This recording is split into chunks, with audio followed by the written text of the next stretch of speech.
Hello everyone. So in this video we're going to continue talking about polarity, and in this video we will learn how to predict whether substances will mix based on their polarity.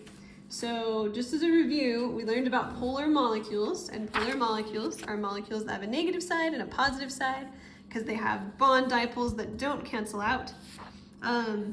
So it turns out that polar molecules are attracted to other polar molecules.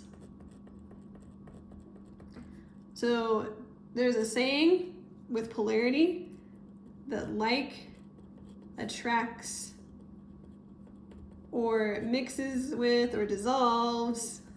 There's a lot of different words you could throw in here. Like. Now this kind of goes against what you know about opposites attract, and opposites attract is true for negative and positive charges, but when we're talking about polarity, it's like attracts like. Polar molecules are attracted to polar molecules, and we'll explain why that is in a little bit. Nonpolar molecules are attracted to other nonpolar molecules.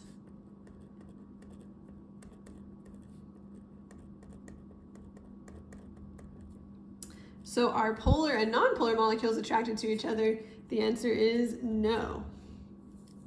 A good example of this, the most common example of this that people always talk about, is water, which is polar. That's something that you should know coming out of chemistry. Water is polar, and oil is nonpolar. So you probably all know that oil and water don't mix, and you probably know that oil tends to be less dense than water, so it floats on top. But the reason that they don't mix is because the oil is nonpolar, the water is polar.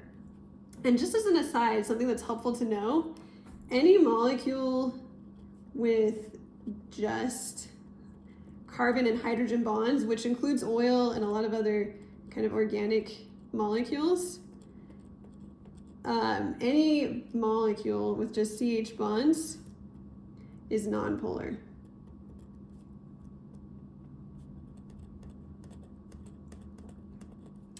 And that is because the bond between carbon and hydrogen is a nonpolar bond. The electronegativities there are pretty similar. So we're going to kind of go through some examples of different substances, and then we're going to give you some examples of polar and nonpolar and ionic substances that do or do not mix. So let's start with polar and polar. So, polar molecules do mix with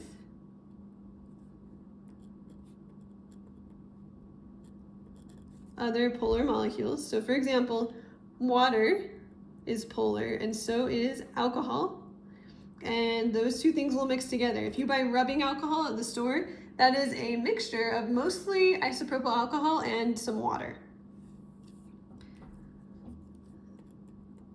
Okay, nonpolar mixes with nonpolar. So an example of this would be oil and butter.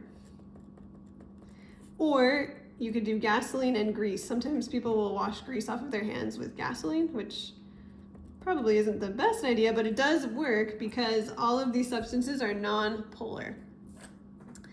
Polar does not mix with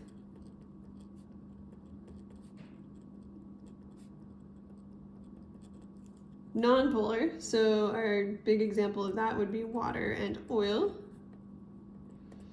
And then we have a couple of other interesting examples, polar and ionic. So an ionic compound would be something like table salt. Water is polar, and we know that water and salt do mix. So water does mix with ionic compounds. So for example, water and salt. Nonpolar compounds do not mix with ionic compounds.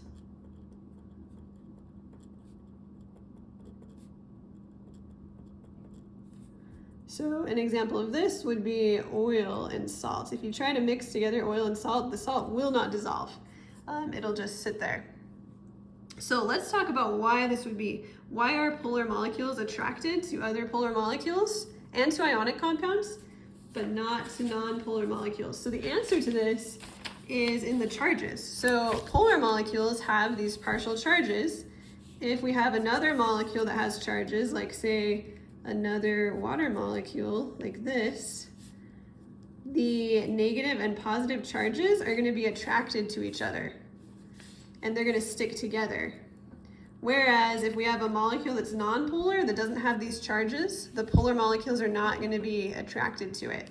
This is why polar molecules are attracted to ionic compounds, because ions, like if we have a chloride ion, again, that's got a negative charge, so it's going to be attracted to this partially positive hydrogen right here. So the reason polar molecules are attracted to other polar molecules is because polar molecules have charges but non-polar molecules do not. And molecules with charges are attracted to each other.